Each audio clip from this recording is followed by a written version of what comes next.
ठीक है, चलिए इसे थोड़ा विस्तार से समझते हैं। आज की इस विस्तृत चर्चा में हमारे पास जो जानकारियां हैं ना, वे सीधे Amara Raja energy and mobility limited की अर्निंग्स कॉल से आई हैं। हाँ, और ये उनके Q3 FY26 की कॉल है जो 12 फरवरी 2026 को हुई थी। बिल्कुल। और इस चर्चा का मतलब एक बहुत ही स्पष्ट मकसद है।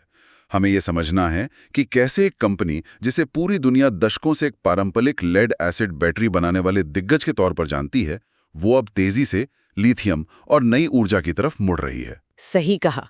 और शुरुआत में ही ये साफ कर देना बहुत ज़रूरी है कि ये चर्चा सिर्फ किसी एक कंपनी की बैलेंस शीट पढ़ने के बारे में नहीं है। हाँ, ये उससे कहीं बड़ा मुद्दा है। बिल्कुल, हम यहाँ ऊर्जा के क्षेत्र में आ रहे एक बहुत बड़े, एक वैश्विक बदलाव की कहानी को डिकोड कर रहे हैं।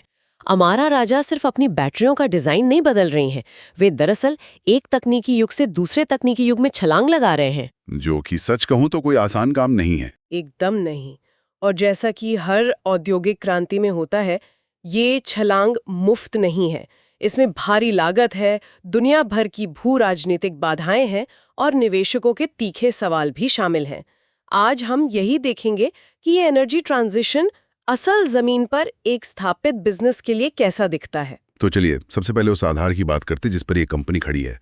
मेरा मतलब उनका पारंपरिक लेड एसिड बिजनेस, जो उनका कोर बिजनेस रहा है। हाँ, अगर हम अर्निंग्स कॉल के आंकड़ों पर नजर डालें तो इस तिमाही में कंपनी का कुल रेवेन्यू 3,410 करोड़ रुपए रहा है, जो पिछले साल की इसी तिमाही के मुकाबले 4.2% ज्यादा है। ग्रोथ तो है। लेकिन मेरे लिए यहाँ सबसे हैरानी वाली बात यह है कि आज के समय में जब हर तरफ सिर्फ ईवी और लिथियम की ही चर्चा है, अमारा राजा के इस विशाल रेवेन्यू का 93% हिस्सा आज भी उसी पुराने लेड एसिड बिजनेस से ही आ रहा है।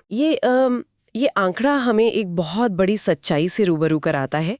93% का सीधा मतलब है कि भले ही कंपनी भविष्य की तरफ देख रही हो, लेकिन उनका वर्तमान पूरी तरह से लेड एसिड पर ही टिका हुआ है और शायद लंबे समय तक टिका रहेगा। हाँ, और दिलचस्प बात यह है कि इस पुराने बिजनेस में अभी भी बहुत जान बाकी है।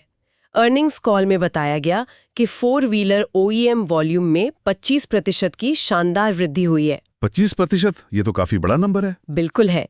इसके साथ ही ट्यूबुलर बैटरियां, जिन्हें हम आमतौर पे घरों में इन्वर्टर के तौर पर इस्तेमाल करते हैं, उनके वॉल्यूम में भी 10% का उछाल आया है।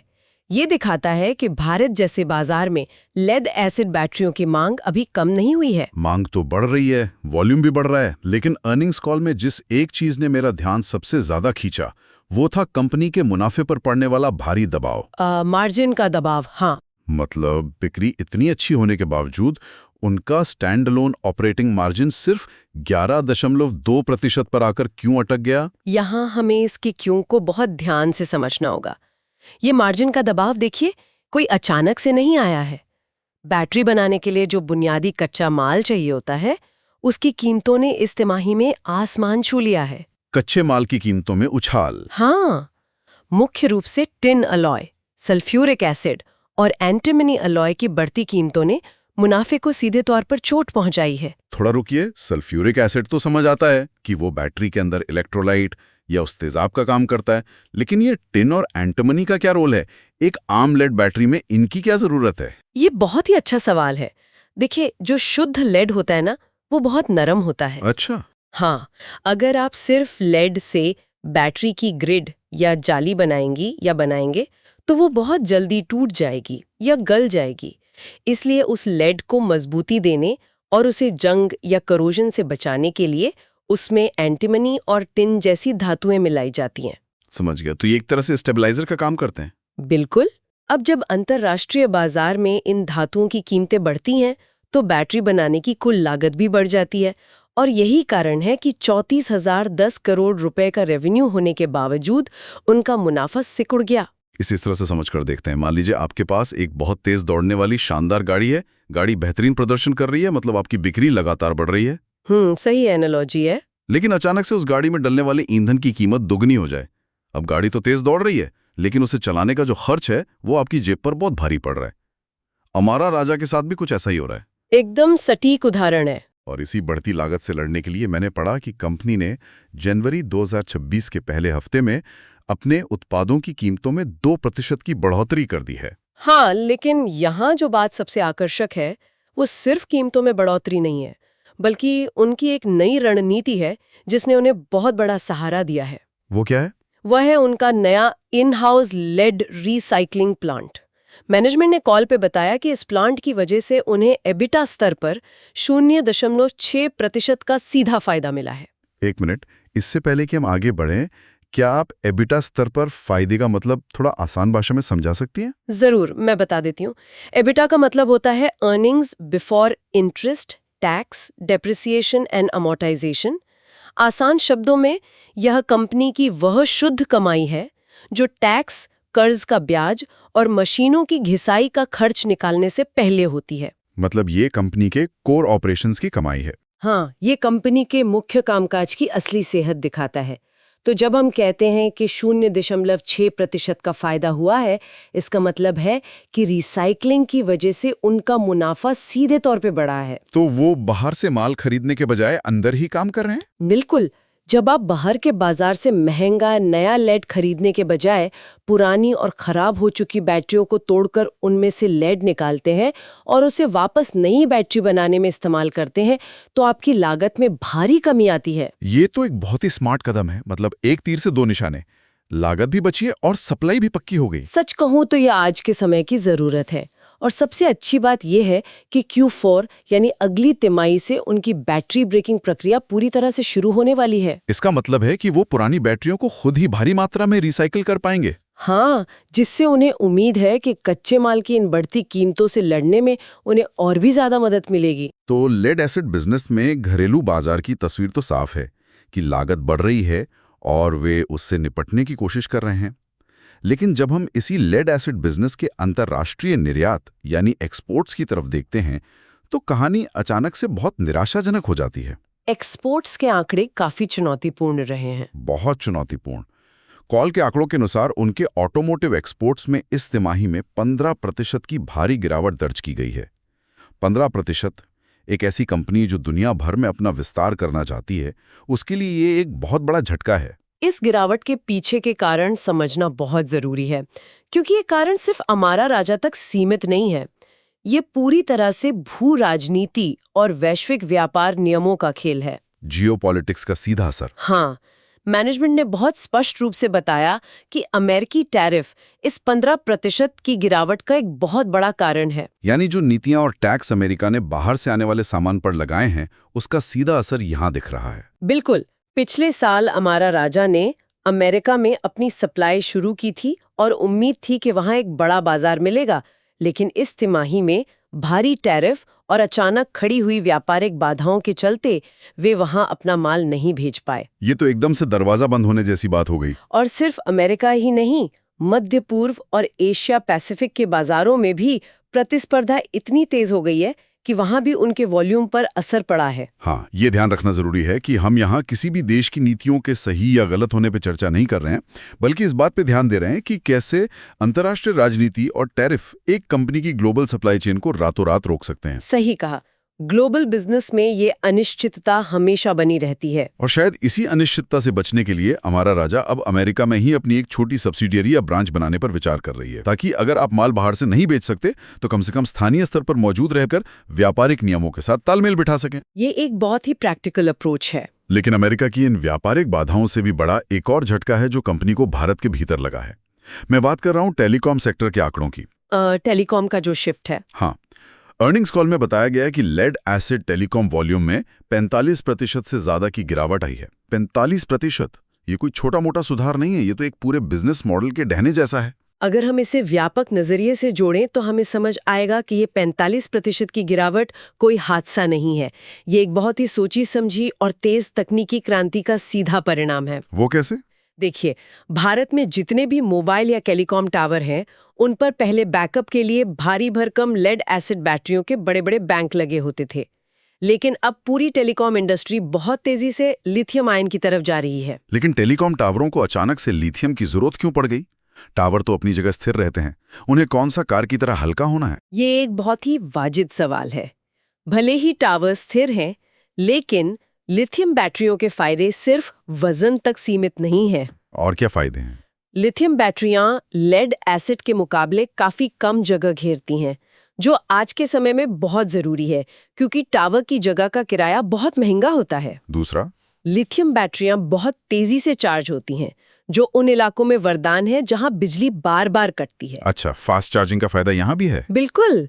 और सबसे अहम बात, लिथियम की लाइफ साइकिल लेड एसिड से कहीं ज्यादा होती है, उन्हें बार बार बदलना नहीं पड़ता। इसी वजह से टेलीकॉम कंपनियां तेजी से अपने सिस्टम को अपग्रेड कर रही हैं। और नतीजा ये है कि हमारा राजा के कुल रेवेन्यू में अब टेलीकॉम लेड एसिड का हिस्सा 5% से भी कम रह गया है। 45% की गिरावट किसी भी कंपनी की कमर तोड़ सकती है। लेकिन कमाल की बात यह है कि इस भारी झटके के बावजूद हमारा राजा इस सेक्टर में पीछे नहीं है। नहीं, वे बिल्कुल पीछे नहीं है। अब भले ही टेलीकॉम कंपनियां लिथियम की तरफ भाग रही हों, लेकिन अगर हम हमारा राजा के लेड और लिथियम दोनों के वॉल्यूम को मिला दें तो टेलीकॉम बाजार में उनका मार्केट शेयर आज भी करीब 55 से 60% के बीच बना हुआ है। और यही वो जगह है जहां उनकी दूरदर्शिता काम आई। उन्होंने इस 45% की गिरावट को बहुत पहले भांप लिया था। तो वे तैयार थे। हाँ, उन्हें पता था कि टेलीकॉम लेड से लिथियम की तरफ जाएगा, इसीलिए उन्होंने पहले से ही टेलीकॉम कंपनियों को लिथियम पैक सप्लाई करना शुरू कर दिया था। अर्निंग्स कॉल में उन्होंने बताया कि इस तिमाही में उन्होंने 250 मेगावाट आवर के टेलीकॉम पैक्स सप्लाई किए हैं। 250 मेगावाट आवर, ये तो बहुत बड़ा नंबर है शुरुआती फेज के लिए। बिल्कुल। और इसके चलते इनके स्टेशनरी बिजनेस की जो उत्पादन क्षमता है, उसका उपयोग यानी कैपेसिटी यूटिलाइजेशन 80% के पार चला गया है। यहीं पर कहानी सबसे ज्यादा दिलचस्प मोड़ लेती है। टेलीकॉम के इसी लिथियम ट्रांजिशन की वजह से हमारा राजा के नई ऊर्जा यानी न्यू एनर्जी बिजनेस ने इस Q3 में पहली बार 200 करोड़ रुपए के रेवेन्यू का आंकड़ा पार कर लिया है। ये पिछले साल के मुकाबले दोगुनी यानी 2x ग्रोथ है। हाँ, जहां एक तरफ 93% बिजनेस आज भी संघर्ष कर रहे लेड एसिड से आ रहा है, वहीं ये 200 करोड़ का आंकड़ा भविष्य की एक बहुत बड़ी और रोशन खिड़की खोलता है। सही कहा। और मैनेजमेंट की माने तो ये 200 करोड़ सिर्फ एक शुरुआत है। उनका असली और सबसे बड़ा फोकस अब 20 यानी बैटरी एनर्जी स्टोरेज सॉल्यूशंस पर है। एक सेकंड, ये 20 क्या है? क्या ये वही बड़े बैटरी कंटेनर्स हैं जो ग्रिड के साथ लगाए जाते हैं? बिल्कुल। जब हम पूरे देश में सौर ऊर्जा और पवन ऊर्जा के बड़े बड़े प्लांट लगा रहे हैं, तो सबसे बड़ी समस्या ये आती है कि सूरज सिर्फ दिन में चमकता है और हवा हमेशा एक जैसी नहीं चलती। सही बात है, मौसम के हिसाब से बिजली बनती है। लेकिन बिजली की जरूरत तो रात में भी होती है। इस अस्थिर ऊर्जा को स्टोर करने के लिए ग्रिड के स्तर पर विशाल बैटरी सिस्टम चाहिए होते हैं, जिन्हें बेस कहा जाता है। अच्छा, तो ये पूरे ग्रिड को स्टेबलाइज करते हैं। हाँ, और अनुमान है कि FY 31 तक भारत में ये बाजार 25 से 30 गीगावाट आवर तक पहुंच जाएगा। ये एक महासागर जितना बड़ा अवसर है। और इसी अवसर को भुनाने के लिए कंपनी के बोर्ड ने 5 गीगावाट आवर का एक इंटीग्रेटेड सोल्यूशन प्लांट लगाने की मंजूरी दे दी है। इस पर करीब 280 करोड़ रुपए का निवेश यानी कैपेक्स किया जाएगा और उन्हें उम्मीद है कि ये FY 27 के अंत तक काम करना शुरू कर देगा। और इस 280 करोड़ रुपए के निवेश को लेकर अर्निंग्स कॉल पर जो आंकड़ा बताया गया, वो सच में चौंकाने वाला है। मैनेजमेंट का दावा है कि इस बेस प्लांट का एसेट टर्नओवर 9 से 10 गुना होने की उम्मीद है। एसेट टर्नओवर 9 से 10 गुना।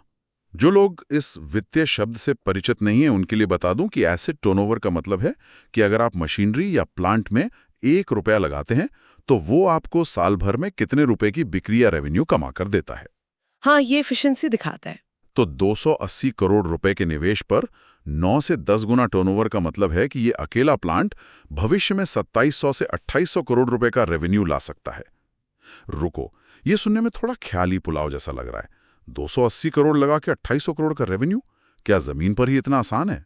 आपका ये शक बहुत लाजमी है और मैनेजमेंट ने इसकी वजह भी समझाई है।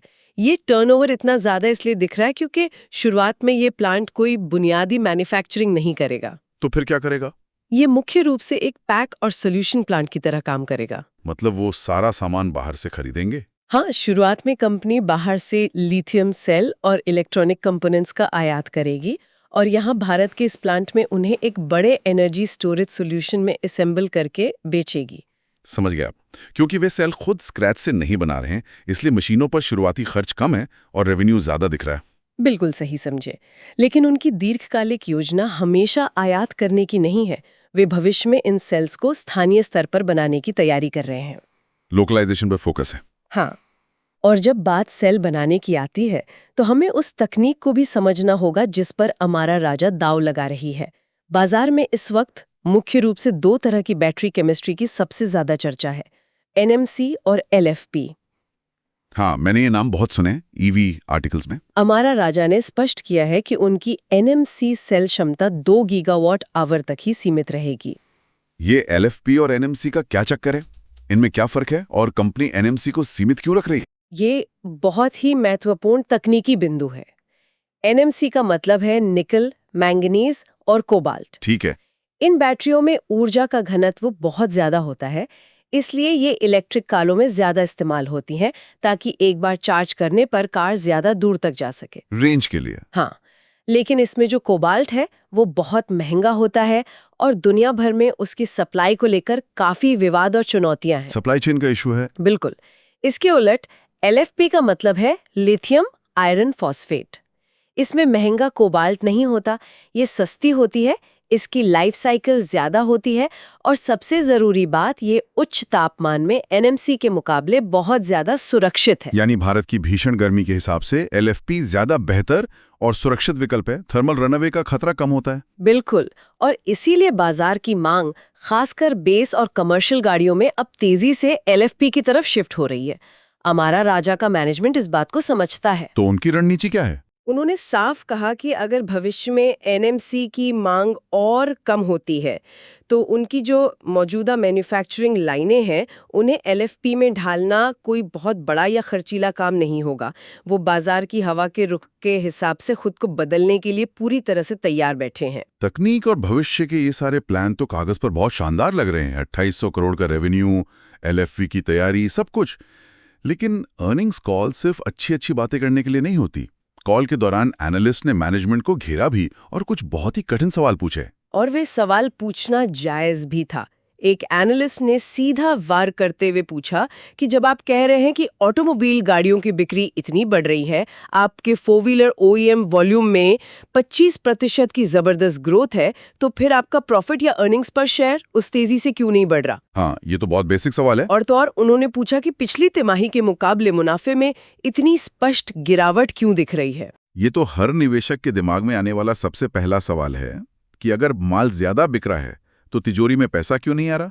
ग्रोथ का पैसा बैलेंस शीट में क्यों नहीं दिख रहा? ये एक महत्वपूर्ण सवाल खड़ा करता है। मैनेजमेंट ने इसका जो जवाब दिया वो बैटरी उद्योग के अर्थशास्त्र को बहुत अच्छे से समझाता है। क्या जवाब दिया उन्होंने? उन्होंने कहा कि जो बैटरियां सीधे कार बनाने वाली कंपनियों यानी OEMs को बेची जाती हैं, उन पर मार्जिन या मुनाफा बहुत ही कम होता है। क्यों? क्योंकि कार कंपनियां थोक में बैटरियां खरीदती हैं और भारी डिस्काउंट मांगती हैं। कंपनी के लिए असली मुनाफा तब शुरू होता है जब वही कार 3 या 4 साल बाद अपनी पुरानी बैटरी बदलवाने के लिए रिप्लेसमेंट मार्केट यानी खुले बाजार में आती है। ओहो, यानी आज जो 25% की OEM ग्रोथ हमें दिख रही है, वो आज सिर्फ वॉल्यूम बढ़ा रही है, मुनाफा नहीं। इस बिक्री का असली वित्तीय फायदा कंपनी को आज से 3 साल बाद मिलेगा, जब ये गाड़ियां नई बैटरी खरीदने आफ्टर मार्केट में आएंगी। एकदम सही, ये एक लॉन्ग टर्म गेम है। इसके अलावा मैनेजमेंट ने मुनाफे में कमी का एक और बड़ा कारण बताया। वो क्या था? उन्होंने बताया कि कुछ EPR, देनदारियां और वारंटी के लिए रखे गए प्रोविजंस की वजह से भी मुनाफा कम हुआ है। 1 मिनट, कॉल के दौरान ये जो EPR शब्द उछाला गया था, ये क्या है और इससे मुनाफे पर कैसे असर पड़ रहा है? EPR का मतलब है extended producer responsibility. Okay.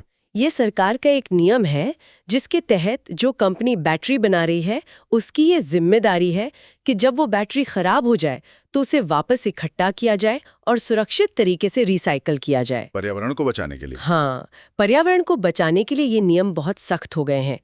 Amara Raja को इस नियम का पालन करने के लिए और पुरानी बैटरियों को वापस लाने की प्रक्रिया के लिए अपने मुनाफे में से कुछ पैसा अलग निकाल के रखना पड़ता है। Compliance cost. बिल्कुल। इसके साथ ही बैटरियों के वारंटी क्लेम के लिए भी कुछ पैसा प्रोविजन के तौर पर रखना होता है। जब आप ये सारे खर्चे और देनदारियां अपने रेवेन्यू से घटाते हैं तो आपका अंतिम मुनाफा अपने आप कम हो जाता है। तो इन सब का आखिर मतलब क्या है? इन सारे आंकड़ों, मुनाफे के दबाव, EPR के नियमों और भविष्य की लिथियम योजनाओं का आखिर निचोड़ क्या है? इसका सबसे स्पष्ट निचोड़ कंपनी की वित्तीय रणनीतियों और उनके आने वाले साल के बजट में साफ दिखाई देता है। मतलब अगले साल के प्लान्स में? हाँ, अगले वित्तीय वर्ष यानी FY 27 के लिए अमारा राजा का फोकस पूरी तरह से पलट रहा है। उन्होंने कॉल पर बताया कि जहां उनके पुराने और सबसे ज्यादा रेवेन्यू देने वाले लेड एसिड बिजनेस के लिए सिर्फ 300 से 400 करोड़ रुपए का कैपेक्स रखा गया है, वहीं नई ऊर्जा यानी न्यू एनर्जी बिजनेस पर लगभग 1000 करोड़ रुपए खर्च करने की योजना है। ये आंकड़ा अपने आप में सब कुछ कह देता है। जो बिजनेस आज 93% रेवेन्यू दे रहा है उस पे 300 करोड़ और जो भविष्य है उस पे 1000 करोड़। यह स्पष्ट करता है कि मैनेजमेंट को अच्छी तरह पता है कि उनके लेड एसिड बिजनेस की उम्र अब सीमित है और वे अपना भविष्य सुरक्षित करने के लिए अपनी पूरी ताकत और पूंजी नई ऊर्जा में झोंक रहे हैं। ये एक सर्वाइवल और ग्रोथ दोनों की रणनीति है। ये सच में एक आंखें खोलने वाली चर्चा रही है। अब सवाल यह है कि हमारे सुनने वालों को ये सब जानना क्यों जरूरी है? बहुत जरूरी है। बिल्कुल, क्योंकि अक्सर हम अखबारों में पढ़ते हैं कि दुनिया बहुत आसानी से ग्रीन एनर्जी और लिथियम की तरफ बढ़ रही है। कागजों पर ये ट्रांजैक्शन बहुत सीधा, सरल और पर्यावरण के अनुकूल लगता है, लेकिन असलियत में ऐसा नहीं है। हाँ, और असल में जब एक 3400 करोड़ रुपए की तिमाही कमाने वाली स्थापित कंपनी इस बदलाव से गुजरती है तो ये बहुत जटिल, खर्चीला और अनिश्चितताओं से भरा होता है। कच्चे माल की बढ़ती कीमतें, अंतर्राष्ट्रीय स्तर पर लगने वाले टैरिफ, मार्जिन का गिरता ग्राफ और निवेशकों की हर तिमाही मुनाफे की उम्मीदें, इन सब के बीच एक सफल कंपनी को भी अपना अस्तित्व और भविष्य बनाए रखने के लिए भारी जद्दोजहद करनी पड़ती है। और इस चर्चा को खत्म करने से पहले मैं एक ऐसा विचार सामने रखना चाहूंगी जो शायद हम सबको गहराई से सोचने पर मजबूर कर दे। बताइए। आज अमारा राजा अपने जिस नए और शानदार बिजनेस के लिए 2800 करोड़ रुपए के रेवेन्यू का सपना देख रही है, उसके लिए वो पूरी तरह से विदेश से आने वाले लिथियम सेल और इलेक्ट्रॉनिक कंपोनेंट्स के आयात पर निर्भर हैं। हाँ, जो हमने पहले डिस्कस किया कि वे शुरुआत में सिर्फ असेंबल करेंगे, इंपोर्ट्स पर टिके रहेंगे। ठीक। अब जरा सोचिए, जिस तरह आज जियोपॉलिटिक्स और अमेरिका के टैरिफ की वजह से उनके अपने बनाए पारंपरिक लेड एसिड के निर्यात को भारी चोट पहुंच रही है, 15% की गिरावट आई है। अगर कल को अंतर्राष्ट्रीय राजनीति बदल जाए, वैश्विक आपूर्ति श्रृंखला में कोई बड़ी रुकावट आ जाए या कोई देश लिथियम सेल्स के निर्यात पर भारी रोक या टैरिफ लगा दे, तो क्या होगा? ये सच में बहुत बड़ा सवाल है। आज जो स्थिति लेड एसिड के निर्यात के साथ है, कल वही स्थिति लिथियम के आयात के साथ भी हो सकती है। ऐसे में क्या भारत की स्थानीय सेल मैन्युफैक्चरिंग क्षमता उस संभावित झटके को सहने के लिए समय रहते तैयार हो पाएगी? यही सोचने वाली बात है। क्या हम आयात पर अपनी इस भारी निर्भरता को इतनी तेजी से खत्म कर पाएंगे कि ऊर्जा का यह महत्वपूर्ण ट्रांजिशन बिना किसी रुकावट के चलता रहे? इस सवाल का जवाब आने वाला वक्त ही देगा। लेकिन जो भी हो, यह सफर आसान नहीं होने वाला। आज की इस विस्तृत चर्चा में जुड़ने के लिए धन्यवाद। सीखते रहिए और आगे बढ़ते रहिए।